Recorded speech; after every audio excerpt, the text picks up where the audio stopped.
my talk. Here we go. How he said he living life as a gringo, where you question where you fit in every time you mingle. They say you do this with not enough that. My rapping is really bad. This life as a gringo.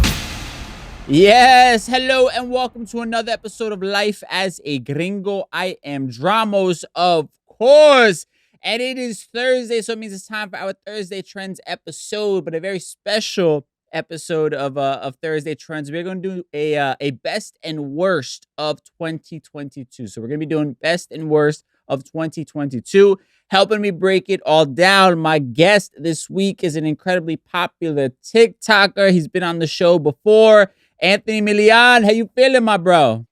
I'm good, bro. Thank you for having me again. Appreciate it. Of course, man. So I'm really excited to kind of break down. I love these sort of end of year lists. I think it's a bit therapeutic to get some of the bad juju off of us as well when we talk about some of the worst things, and then being able to celebrate some of the best from the last year. First and foremost, on a personal level, how would you rate your 2022? Oh man, it's been amazing. My 2022 has been great. I got I got 175,000 new followers on TikTok. Wow. And then on top of that, like I got I started in April. I started my Instagram with 70 followers. And at the end of the year, I got 11,800 now. And it's like, nice. I mean, I don't know what I did, but I just want to take whatever that is into 2023, man. Right. I mean, but I think it's beautiful. And for anybody that doesn't follow you, I mean, you definitely should, because I think it showcases you're out there. You're not putting, terrible, demeaning, content out there that, right, takes advantage of a community and shows their worst moments. You're not, putting out there things that are like sexualized to get easy clips.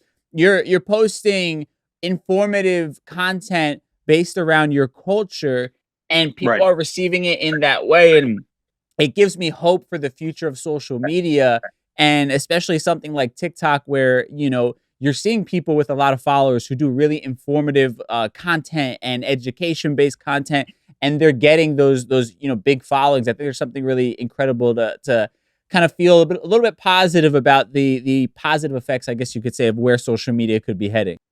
Absolutely. Yeah, it's super positive. Yeah, it's a beautiful thing to see, and especially in the fast food culture that we live in today, I think anybody putting out quality content and getting a following definitely is a beautiful thing. Now, we're gonna cover some positive things that we've seen in the last year, but of course, we also have to talk about some of the worst things from this last year. Now, I don't want to ruin it. I'm not going to tease it yet, so we are just going to kind of hop into some of these topics. Let's start with the bad, just so we can get that out of the way, and we'll end on a high note. So if it's cool with you, man, I want to do a deep dive into some of the worst from 2022 in a segment we call For the People in the Back. Say it louder for the people in the back.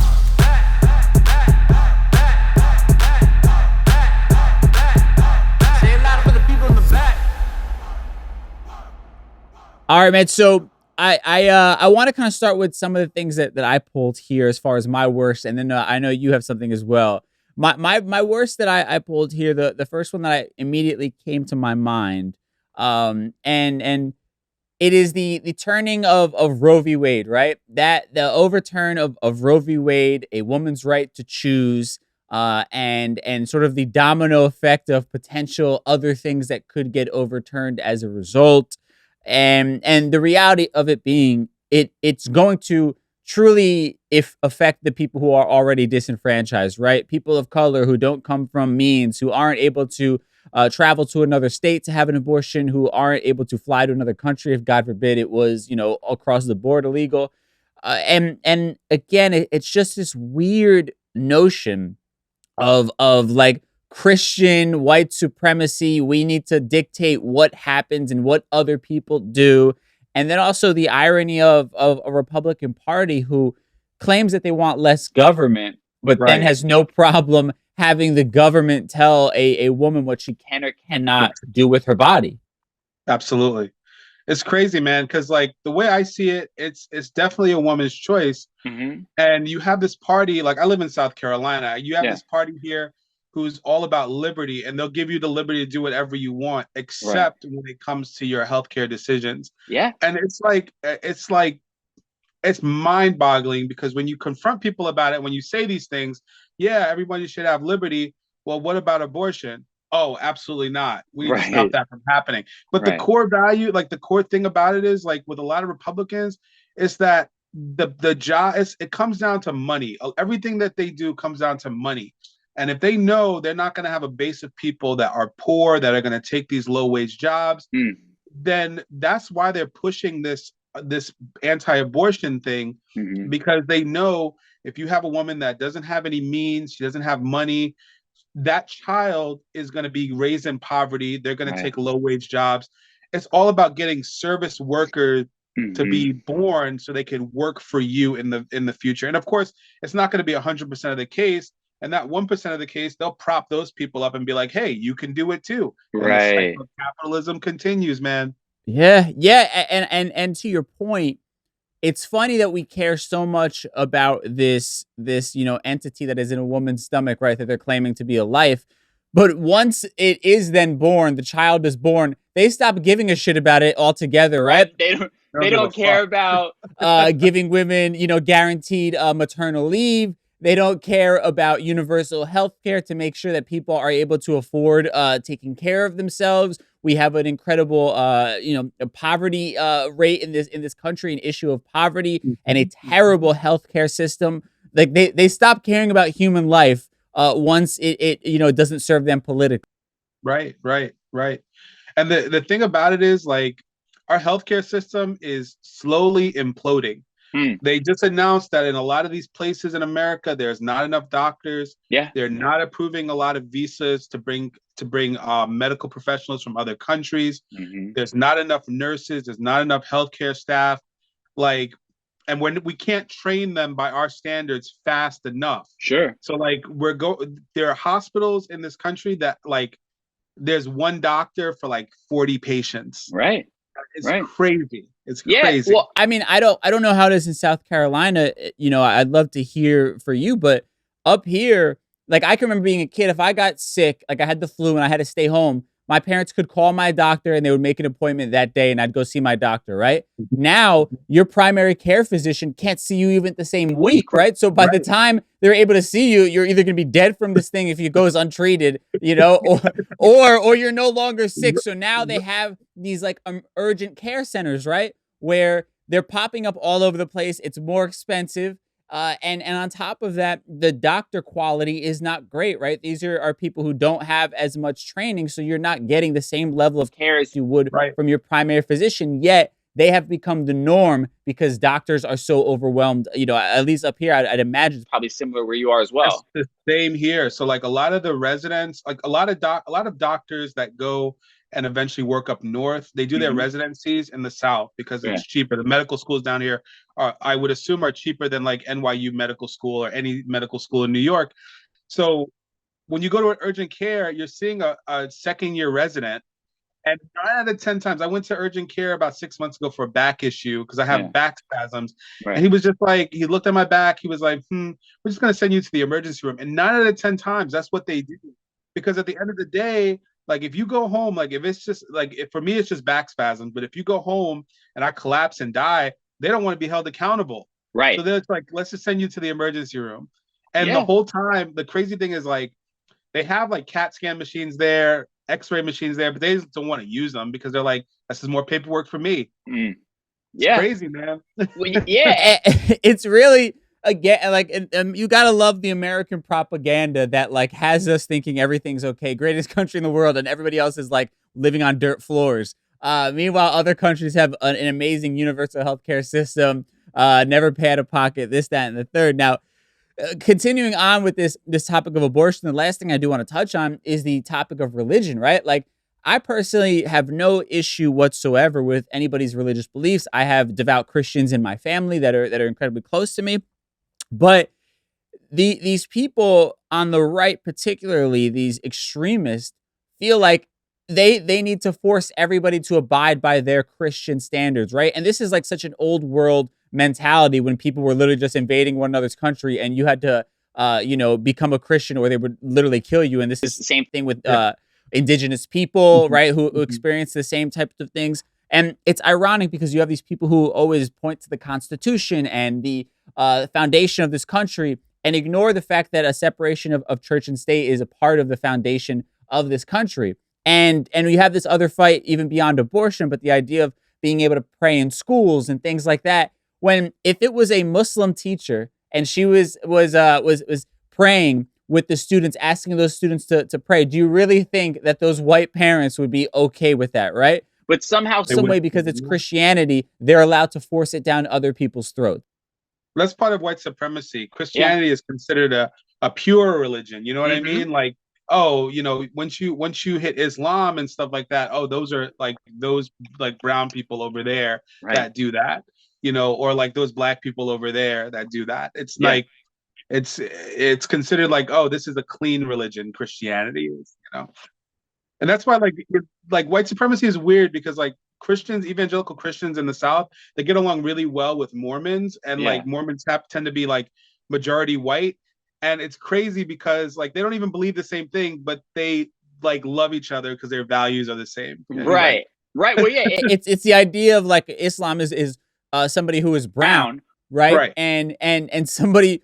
Okay, so the idea like they love to put everybody in the same box, right? So people who follow Islam are violent because of a small percentage of extremists, right? But ignoring the fact that there's so much historical violence around Christianity that you could literally say the same thing about a Christian. But what inherently makes them scarier is the fact that they are brown rather than white. Bro, we have Christian militias up in the mountains here of South Carolina and North Carolina that want to take down the government for the name of God with the Bible in their hand. Like it's not even like a 20, 30, 100-year-old thing. They're alive now. It's crazy. It's dumb. And I've been on this mission of like really trying to not tear down the other side, but instead just try and speak facts and try to be empathetic to where people are coming from. But the line is this. I have no problem with you being a Republican, but call it like you see it. Call out the bullshit. Call out the hypocrisy. Call out the people who are just there to get TV clicks and demand better from them. That's all that I'm asking for. Live in the real world. And I have no problem with who you vote for. We can have those debates about policy. We can have debates about ideology. But you have to live in the real world and not sit here subscribing to bullshit because it's convenient for what you were brought up on. Absolutely, bro. You hit the nail on the head with that, because it's like these people, there's no way they can hear the shit Trump says, and think, oh, this is right. And you can kind of tell on their face sometimes. They'll be like, oh, this is bullshit. But you know what? I'm just gonna go with the flow. I'm gonna go with whatever's here. Yeah. Well, I think their identity is so tied into being a Republican or being a Christian that they have to find ways to make an excuse for something they don't agree with or something that party is doing wrong, because if they don't, then it impacts, how they view themselves, right? Because they're so intertwined with being a Republican, being a MAGA person, whatever it is. And that's scary. Right. And some of these people are financially invested in that cult.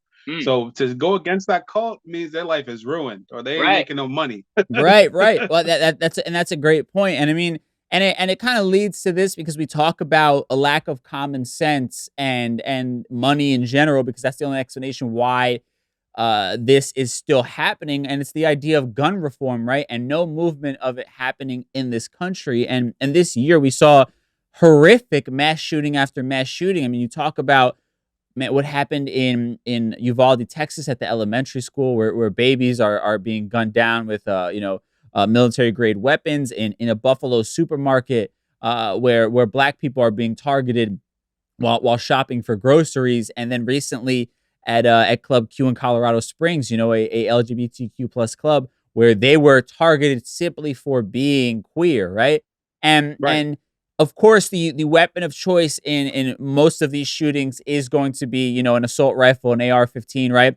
And first and foremost, I mean, because we can get into what creates this sort of hatred that we're seeing, specifically when we talk about what happened in Buffalo, where black people were targeted, or in Club Q, where the LGBTQ plus community was being targeted. But specifically when it comes to gun reform, like, logic should tell all of us that if the police are too scared to engage with a certain weaponry, civilians probably shouldn't be able to get their hands on it, and shouldn't be able to get their hands on it so easily at a bare minimum. Right? Like, The right likes to blame it on a mental health issue in this country. And listen, I agree. I think mental health is incredibly undiagnosed in this country and has been swept under the rug for far too long. But with that said, what are you doing to address it and then prevent further things happening, right? There's nobody talking about universal health coverage for mental health, right? And on top of that, if mental health is such an issue, why are we making guns so easy to purchase by people who potentially have mental health issues? Absolutely. Why isn't there a mental health screening for people who want to buy guns? Right. It makes sense. But then, like, when I speak to people that are on the right, a lot of times they'll say, well, then they're going to change what the standard is for mental health. And then what if I'm considered that person that can't have a gun? Then, motherfucker, you're crazy. Okay. What the fuck? Right. Yeah. If you are scared to pass a mental health test, I don't want you holding a gun. Right. Like, right. What are you doing? If you can't confidently walk into that test and feel good about the fact that you're not going to have any issues, then you probably should not be owning a military grade weapon. I'm sorry. If a mental health professional is going to ask you questions about having something that could take the lives of children, right?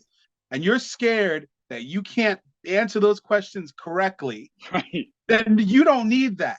Right. Whatever it is, even whether it's a gun, whether it's a car, whatever the fuck it is, you don't need it.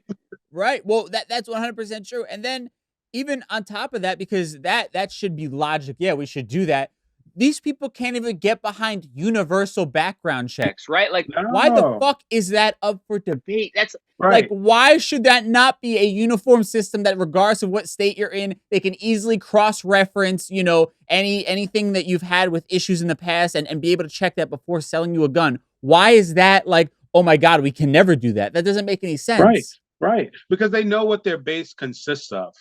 They know 100% that their base consists of people that don't like the government, that do crazy things, that want to overthrow the government. They do crazy things where they have criminal records. And they know that a lot of their base is going to be exempt from purchasing guns if they do universal background checks. Right. Well, and it's also, a lot of these guys are taking, these quote unquote political contributions from the NRA. Right. Like, I mean, you had these guys going and speaking at a NRA conference the week after Uvalde, Texas shooting happened, and the conference was in Texas, right? Like that is disgusting to think that people who are holding office don't see any issue with that fact of them going and speaking on this, and it's just it's crazy to me they don't even try and hide their corruptness anymore, and again. This is where I call, like, any rational Republican. They are literally calling you a fool because they don't even have to hide the fact that they are pocketing money from the NRA and voting against things that would literally make every single one of us feel a bit safer. Absolutely. They don't care about you at the end of the day. No. Right. They don't care about your children being killed. As long as the dollar is green, they're good to do whatever it is they need to do. 100%. And also when you talk about, specifically what happened in Colorado, right?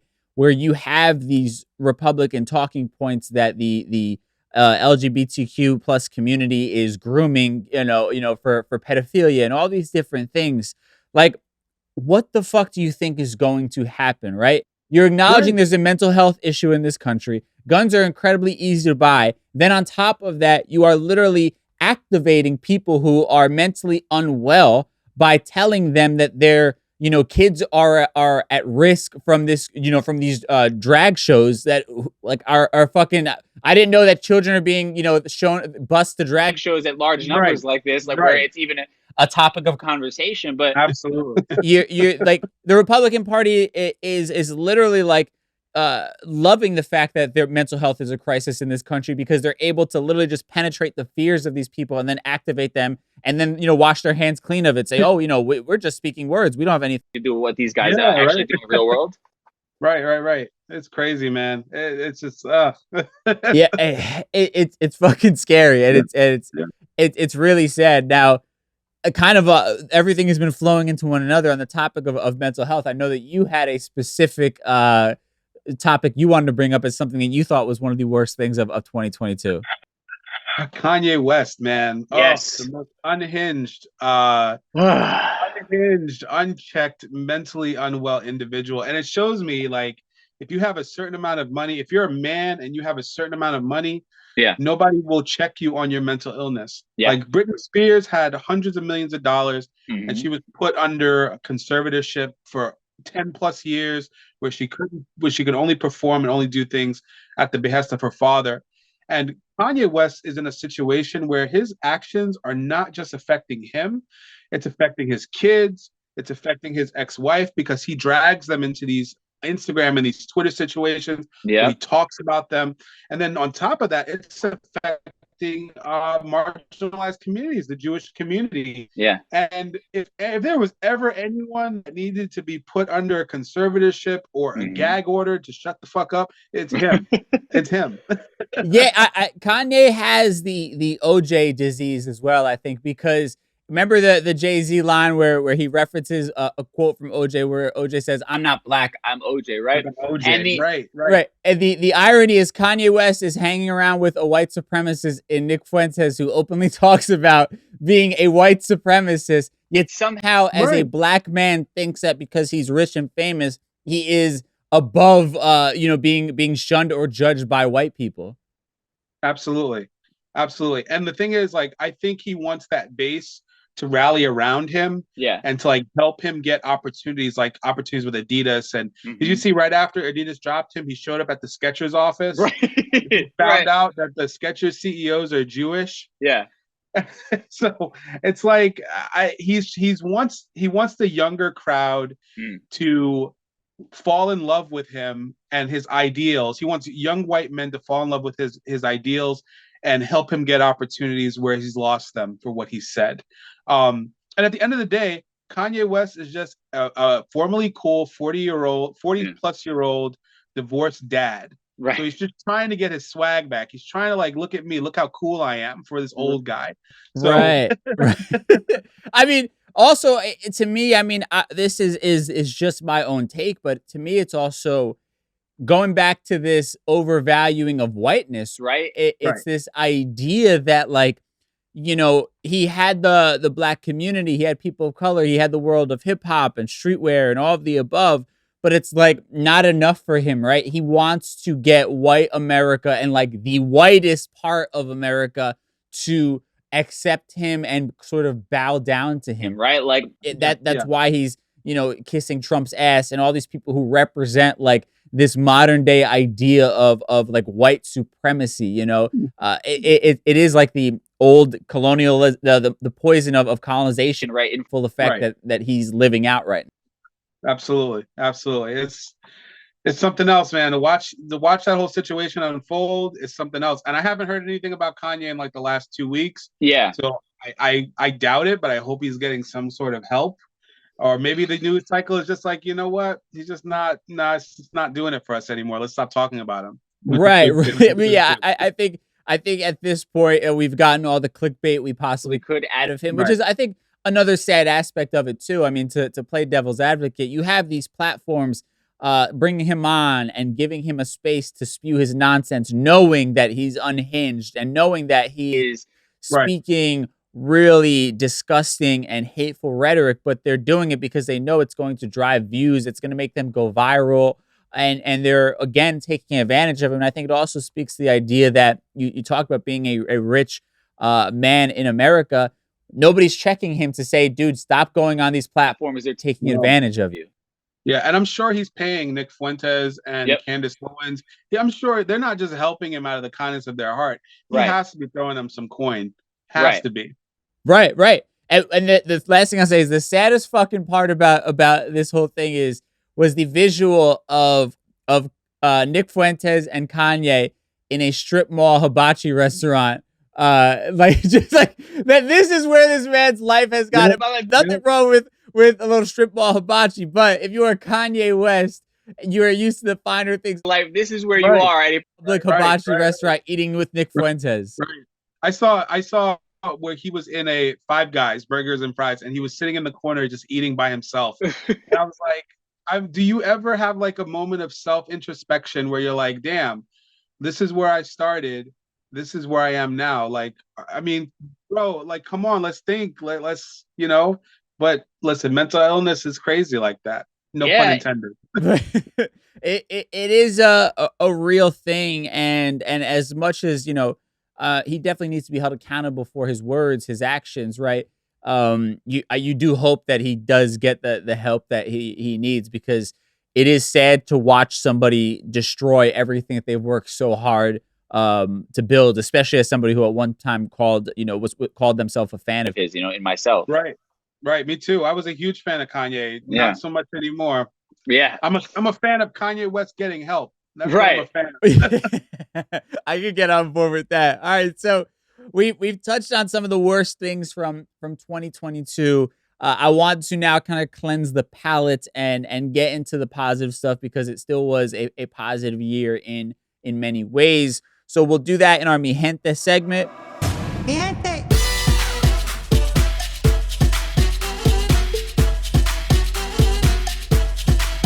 All right, so we're getting into the best of 2022. For me, I have to say, and even though I'm trying to put on my empathy hat here, Trump finally getting some accountability in various ways has been an amazing part of 2022. You have his company getting found guilty of a multitude of tax fraud charges. You have the January 6th committee recommending criminal charges for his involvement in the attempted coup. The House committee just voted to make his taxes public finally, so we can see what the fuck he's been hiding when he decided to break tradition and not release his taxes, even though every other public official has done so. And also you had the raid at Mar-a-Lago, where they stopped playing nice with him and told him, you need to give back these fucking classified documents because any other American citizen would be in handcuffs right now if we were to give him the same courtesy. So I've listed a few things. He obviously has a number of court cases still ongoing that he is battling. But I mean, seeing what a person who seemed to be bulletproof for so long, and how frustrating it was as a normal person who would be, never heard from again for any one of these things, to see him continuously get away with the nonsense. What's your take this year watching this kind of unfold this way? Watching this happen, part of me is like, if he's behind bars or if he's in handcuffs at any point, that's a win. Right. But watching rich people move over the years and how they're able to skirt laws, even when the federal government will get so close to getting them, and then something will happen and they'll be like, oh, they'll skirt on the bus. But honestly, I think that's the only reason he's running for president, because there's certain protections that you have when you're running for president that the normal person doesn't have. So if he's like under all these investigations, and I'm sure there are people in the federal government that are whispering in his ear, yo, you're about to go to fucking jail if you don't do this, that, and the third. So he's like, yo, let me run for president real quick. I don't care how I'm gonna raise the money. I'm gonna sell these NFTs. I'm gonna give me a little coin. I'm gonna sell these little trading cards. I'm gonna give me some money, and I'm gonna ride this out until I can come up with a legal case. And I'm sure behind the scenes he's talking with his attorneys, trying to figure out a way past this. But listen, I believe it when I see it. I saw it's a win so far, but it's a win with like, I'm gonna need to watch the whole thing play out. Right. Well, that I agree with, and it's sad that these things, even though they're right in front of our faces, don't actually mean much in terms of him really being held accountable. Right. But this has been this has been like the biggest chinks in his armor, right? This year, we've seen a lot more of him really having to kind of scramble to keep himself out of fucking prison or whatever else it might be. So there is at least something that people are at least doing their job where they're trying to hold him accountable this time, which I think is a positive. Absolutely. Now, one of the other best of 2022, you and I actually had the same take, so I'm going to let you talk about this one when it came to this person. El Conejo Malo, Bad Bunny, 100%. Yes. 100%. Watching this man thrive, man. Like, he's been killing it. He's on Spotify 3 years in a row. The top streamed artist 3 years in a row. Yep. Do you know? I mean, like, the crazy thing is, like, do you know what that says, like, about our people? You know what I mean? Yeah. Like I was telling you before, like, Puerto Rico's an island that you can drive from one end to the other in 4 hours. Yeah. Right. and he's the number one streaming artist from this small little island, and he's the number one streaming artist in the United States in in a language that's not the majority language in this country. Right. Like, that is crazy. So that shows you that, like, music is beyond, it's beyond culture, it's beyond our norms, it's beyond our language. Like, people vibe with this man on a personal level to listen to his music, and they might not even understand it. Yeah. That's the crazy thing about it. And they're listening to his music so much that he is winning awards for it. Like, that's unheard of. Like, name another artist that doesn't speak English that's producing music in their own native tongue, and United States is vibing with it. None. Right. Well, that's the thing. It eliminates all the bullshit that the gatekeepers have been trying to push for so long. Oh, it's not in English. People can't understand it. You need to cross over and make an English album. And he has specifically done this on purpose, that not singing in English, right? It's not just because he can't. He doesn't want to. He wants to speak in his native tongue. Right. And that's what's so beautiful about this. I mean, and even, reading some of the accolades, like you said, Spotify's top streaming artist globally for the third year in a row. His tour broke records with $435 million in tour grossing in 2022, right? That's a new record for concerts. His album, Un Verano Sin Ti, nominated for Album of the Year at the 2023 Grammys, the first Spanish language album to earn that honor in their 65-year history. Crazy. On top of that same album spent 13 weeks at number 1 on the Billboard 200 chart. Like, you can't deny it anymore. And I remember when I was in radio, like, being like, yo, you guys should be picking up on this. Like, I understand it's not in English, but this guy is huge. He is a star. This is what people are listening to, regardless of if they are Latin or not. And people didn't want to listen to me. And now look at it. Right. That's crazy. Yeah. It's one of those things, man, where you're like, it's crazy because, like, when I used to tell people back in 2017 or 2018 that I listened to Bad Bunny, they'd be like, Bad Bunny? What kind of name is that? Right. Now people are like, oh my gosh, did you hear that new Bad Bunny? Like, and like, even when I look on TikTok, I see old people who are like frown at reggaeton, and like they're listening to Bad Bunny and they're like proud of Bad Bunny now. It's crazy. And I love how he represents for our people, man. Like when he did El Apagón, like, I mean, he did a whole documentary on the gentrification of Puerto Rico. Like, he didn't have to do that, but he loves his culture. He loves our culture so much that he did it.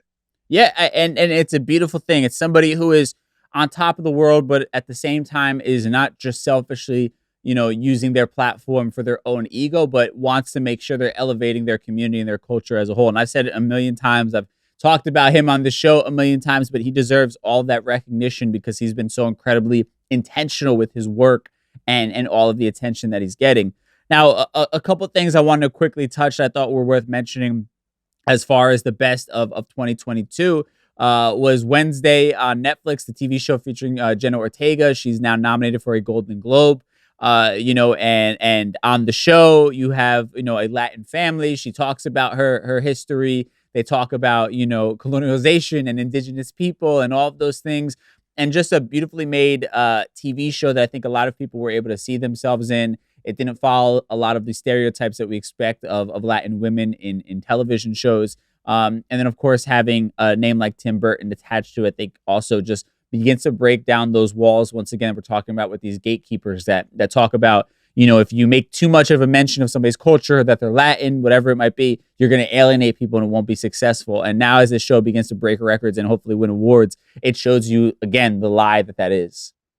Right. Absolutely. Absolutely. I got to admit, I haven't watched it. I've just been so busy. But I will. You got to check it out if you get over this little break. If you get it over the holidays, I highly recommend. I thought it was really dope. And the last thing I'll say is Jennifer Lopez, who I have to commend because she partnered with a nonprofit this year and they deployed $14 billion in loan capital to Latina entrepreneurs. And they say, quote, "This will change the fabric of America." That's what she said of her partnership with Grameen America. And they are loaning $14 billion to 600,000 Latina entrepreneurs. So it's I guess a pot of $14 billion, and it's going to be split among 600,000 Latina entrepreneurs to help empower them in starting their business, which, at the end of the day, ownership and having, generational wealth and all of that is the only way that we begin to elevate our community and have a seat at the table in this country. Right. And being able to own your own business and not work for someone else, and having a really amazing kind of helping hand to get your business started, specifically for Latin women who are being taken advantage of when you look at the pay gap in this country. Right. And to see them empowered in this way, I think is such a beautiful thing. And I think the great thing about that is, like, when a lot of times, like, our people, whether you're Black, you're Latino, like, you have these ideas, but like the main barrier between your implementation of those ideas and being successful is the money. Like, people are not really willing to invest in you. But once you get an opportunity like what J-Lo's doing, where you can get that money in your hand and start implementing ideas, like, you have the opportunity to sink or swim. And we notice that our people, like Black and Latino people, we swim. Like, we don't play around about our business. Like, we are going to hit the ground running, and we're going to make shit work. So it's a beautiful thing when I see people invest in us. Like, it's a beautiful thing, because that's all we need. We just need the opportunity. And then right.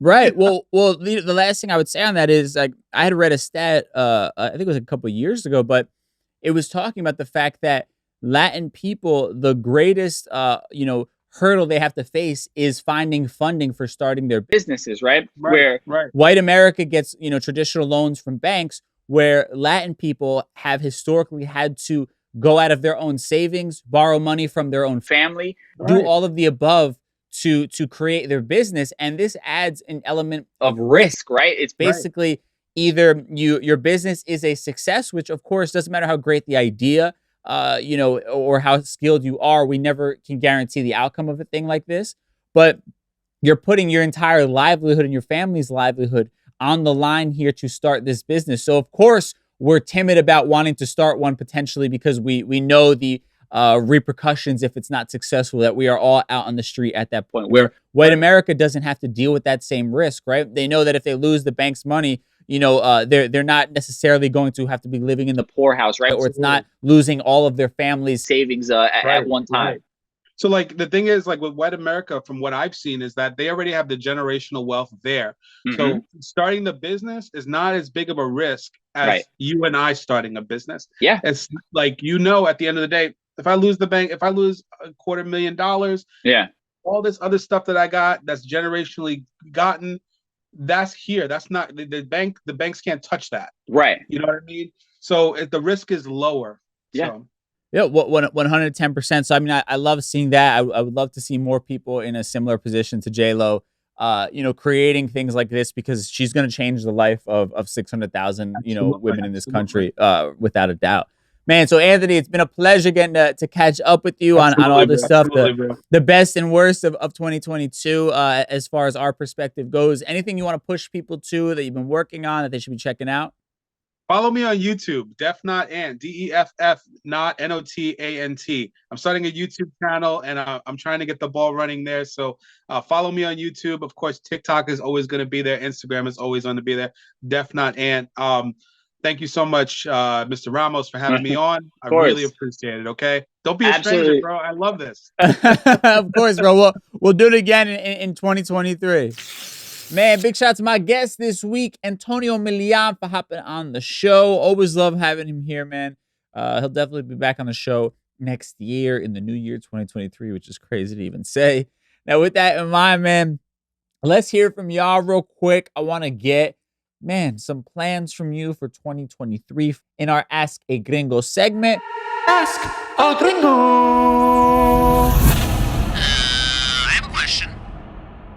All right, so for this week's Ask a Gringo segment, and at DJ Dramos on Instagram, I'm going to be a part of these conversations as per usual.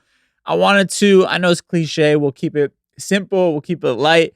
Simply wanted to ask y'all, what is your New Year's resolution? I got a bunch of answers on here. I'm going to try to get to a couple of them over here. Let me see. At Elmer's World says, prioritize myself more. And I love that so much. I think, so many of us, we give to so many other people, or we feel guilty or like we have to do something. We have trouble saying no, and I've talked about this in the podcast before. But the idea of saying no is a form of self-care, right? You don't have to go out every weekend. You don't have to go to these things or these functions that you don't really want to be at. You're allowed to take time for yourself to rest and to just do things that you might enjoy. You're allowed to take time by yourself or with your family, whatever makes sense for you at that time. You are allowed to do so. So I love that. Prioritize yourself just a bit more. At my Sam _ says, starting each day without social media. I need to pour into myself when I start the day. And I love this. This is actually something that I had made a habit of. I've kind of fallen off just a little bit, been giving myself a bit of a break from being super hardcore with my morning routines. But generally speaking, I do not go on social media in the morning until after I've like meditated, after I've journaled, brushed my teeth, all that good stuff. And then, once that's all complete, once I've kind of done my ritual for the day to help me get things started on a positive foot, then I'll go on my phone and check my emails and check my social media. And it's been really, really good for me. And I've even been taking Sundays off from social media. I've been giving myself a social media detox on Sundays where I just, don't check it at all, don't bother with it. And that's been super helpful as well. I think to just disconnect a little bit and make sure you prioritize yourself first, kind of like what we were talking about with the last listener. But I also heard a quote that I think put things in perspective for me, and it'll be the last thing I say on this, was that when you have social media open, like if you wake up, you open your phone on your bed and you're going through social media, you're essentially letting all of those strangers into your bedroom, right? Like in real life, you wouldn't allow 100 strangers to just walk in your bedroom while you're in bed, right? So why would you do the same thing when it comes to social media, right? That's supposed to be a sacred place for you and whomever you share the bedroom with, if that's the case, if you have a partner or children, whatever it is. But that's a very sacred space.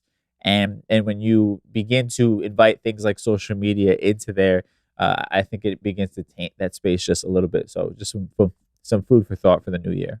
Last one, at Gonzalez Andres _ says, eat healthy, save money, and find my soulmate. That's pretty beautiful right there. Eat healthy. I mean, that's something I got to get better at. This last, a couple weeks, last month or so, I've been falling off and just eating everything in sight. I got to get back on track. I was pretty good for a little while eating healthy. But I mean, your body is a temple, right? As we've always heard, and eating is a part of that. I think, I've noticed for my mental health, when I don't feel good as a result of something that I ate, my mental health seems to suffer as well. Whereas when I am eating clean and making sure I'm, not overeating and also not missing meals, I notice that my mental health feels a bit better. So that's definitely been a priority for me as of late. Saving money is always huge, trying not to waste money on eating out and delivery and all that stuff, specifically delivery. I have a problem with Grubhub Seamless and just ordering stuff because I'm tired and don't feel like, cooking or whatever it might be. But it's just a waste of money when you figure all the, the driver's tip and the charges, the tax, service, all of the above, right? You're spending necessary money right there that I could be saving, and putting in other places, not frivolously spending on clothing and not trying to scratch that itch of not feeling good about myself by buying something materialistic. All of that I think is a great goal to have in mind. And when you talk about wanting to find your soulmate, I love that idea, that intention, because I think that the little thing I'll say on this, I don't want to drag this on too long. I know for me, when I began to really set that intention, not just with words, but also with my actions and how I was sort of preparing for a life with my soulmate, and how I was envisioning what I wanted and trying to make myself the type of person that would attract the type of soulmate that I was looking for. And not to say that I had to change who I was or become somebody else, but that I wanted to show up as the best version of myself, and I wanted to figure out what that meant. I wanted to have my life in order in every aspect, so that I could be a partner that really brings something special to the table. And attracts the highest quality person that would make me happy and be the type of human being I'm looking to spend the rest of my life with. And when I began to go into, interactions with women with that intention in mind, and even with myself, how I treated myself, what I spent my time doing when I wasn't, dating or whatever it was, I definitely, I think, began to attract the right person. That's what happened with my girlfriend. Very randomly, we got in touch with one another, and I haven't looked back, but it was one of those things that the universe, just kind of dropped in my lap for this relationship. But it was because I set the intention and made sure that I was also doing the work on myself to, be somebody who would be a good partner in the long run. And that work still continues, but I think there's a lot of sort of preparation and dedication to the idea of wanting to find that soulmate, that forever partner that I think oftentimes gets overlooked. Now, with that said, thank y'all so much for your input on this, your New Year's resolutions. I'm so excited for the new year and everything that it's going to bring for all of us. But man, before we end this last episode of 2022, let's of course tie everything we talked about today in a neat little bow in a segment we call Conclusion Stew. Time for conclusion stew.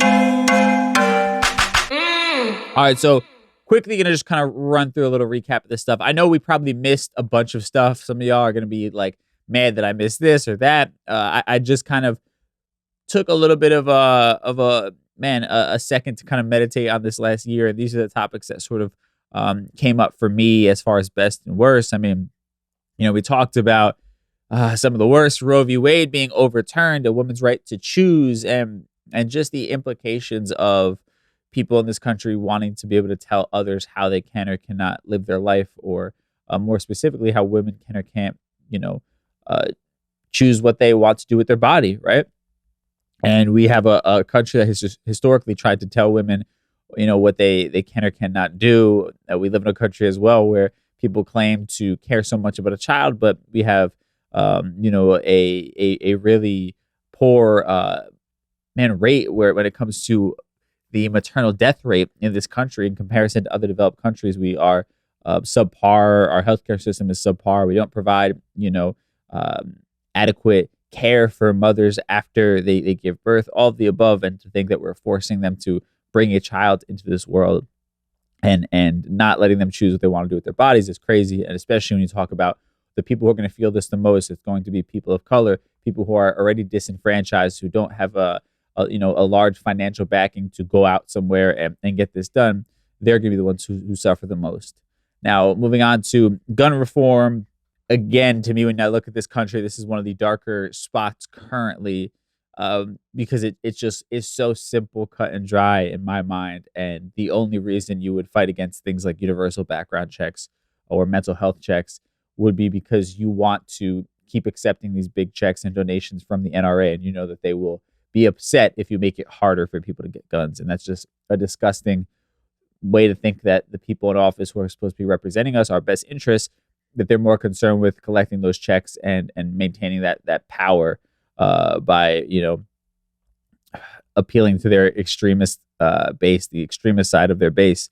It's just really scary that would be their priority. And then Kanye West, man, let's pray for Kanye to get some help.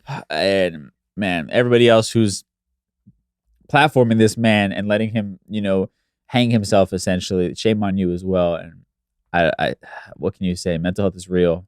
And it's a far cry from a person that I used to look up to a lot.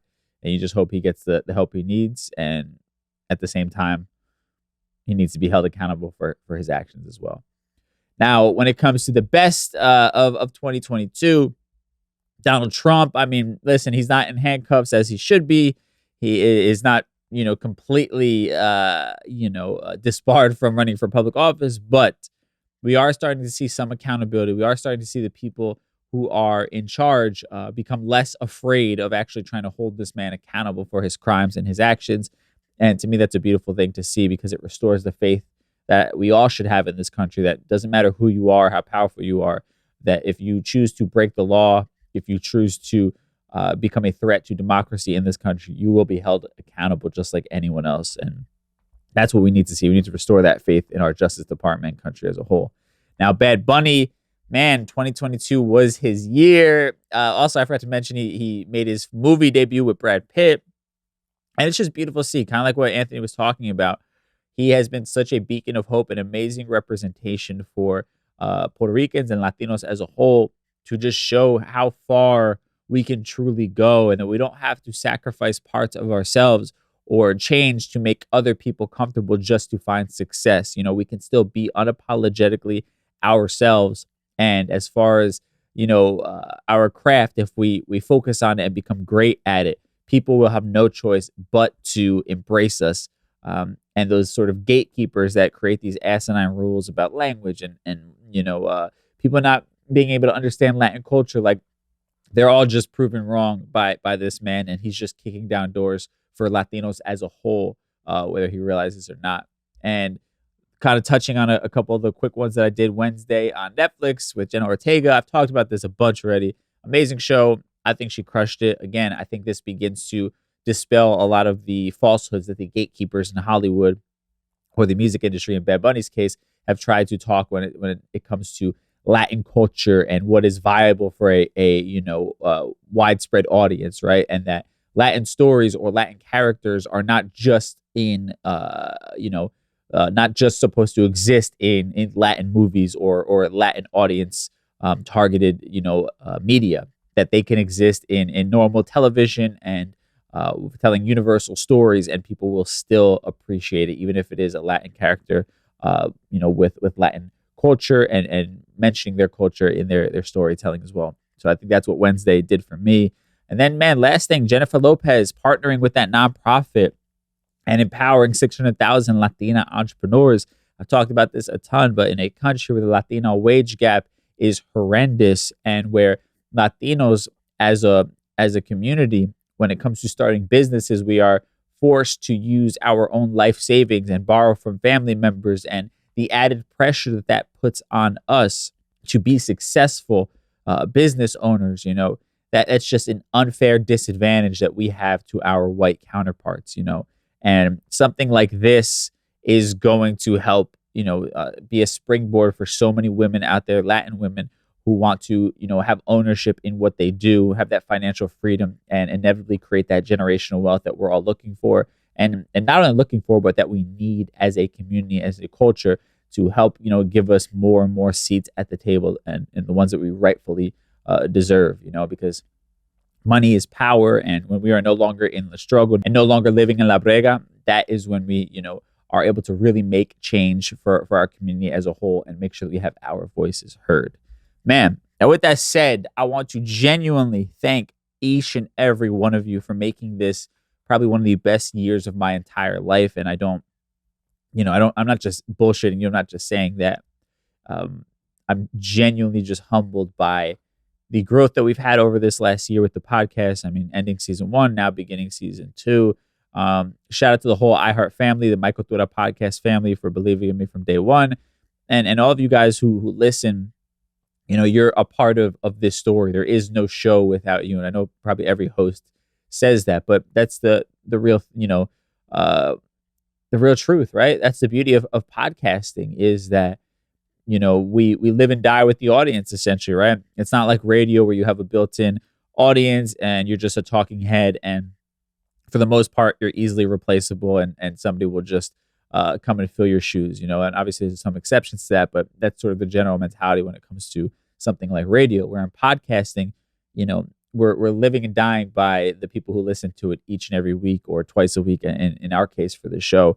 So I really genuinely appreciate you guys for helping me make my dreams come true. And I'm always here, a DM away at DJ Dramos. If you ever need anything, I try to get back to everybody.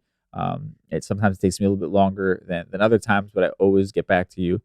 Any questions, suggestions for the show, whatever it is, like, this is your platform just as much as it is mine. So please, it's an open door. Always feel free to hit me up. And with that said, I'm going to enjoy the next couple of weeks off, man. I am going to unplug. Hope you get to do the same. I'm going to travel, hopefully a little bit, and spend some time with the family, most importantly. And then we'll be back on January 10th with a brand new episode. So, man, with that in mind, thank y'all so much again. Dramos.com for that merch, for them speaking engagements, and leave us a review. If you haven't yet, subscribe, all that stuff really helps. Share it with a friend while you're on the break here. I really appreciate that.